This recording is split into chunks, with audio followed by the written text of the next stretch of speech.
சற்று முன் கிடைக்கப்பெற்ற மிக மிக முக்கியமான செய்தி ஒன்று வெளியாகி உள்ளது.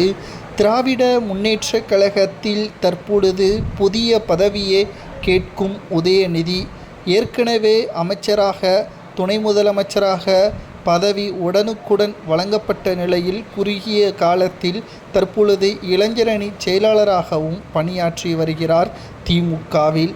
ஆனால் தற்பொழுது பொன்முடி வகித்து வந்த துணை பொதுச்செயலாளர் பதவியே கேட்பதாகவும், அந்த பதவி தற்பொழுது பொன்முடிக்கு பறிக்கப்பட்டதை தொடர்ந்து அந்த பதவியை குறிவைத்து உதயநிதி அடுத்து களம் காண்கப் போகிறாரா? ஏனென்றால் அழகிரி திமுகவில் மீண்டும் இணைந்துவிட்டார். அண்ணன் தம்பி பிரச்சனைகள் முடிவிற்கு வந்துவிட்டது. அழகிரி துணை பொதுச் செயலாளர் பதவியை கேட்பதாக தகவல்கள் கசிந்தன.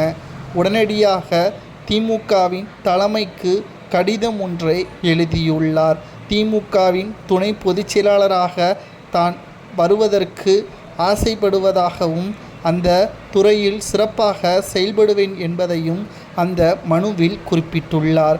உதயநிதியின் கோரிக்கை ஸ்டாலினின் திட்டமிட்ட செயலா?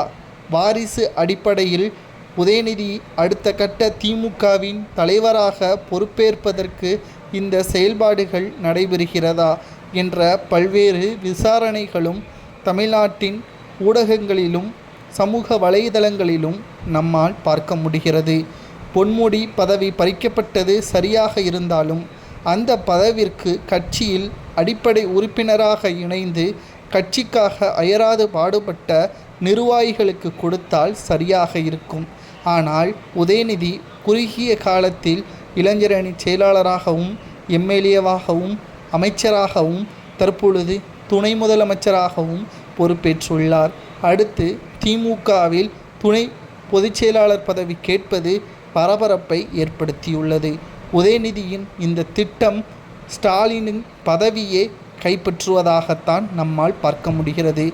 ஸ்டாலின் அவர்களுக்கு பிறகு அந்த இடத்தில் தனக்கு இணையாக யாரும் போட்டியிடக்கூடாது என்பதை தற்பொழுதே ஆணித்தரமாக துணை பொதுச்செயலாளர் பதவி பெற்றுவிட்டால் புதிய நிர்வாகிகளை நியமிக்கலாம். தனக்கு சாதகமான நிர்வாகிகளை நியமித்தால் தனக்கு எதிர்ப்புகள் வருவது கடினம் என்பதை நினைத்து இந்த செயலில் ஈடுபடுகிறாரா உதயநிதி?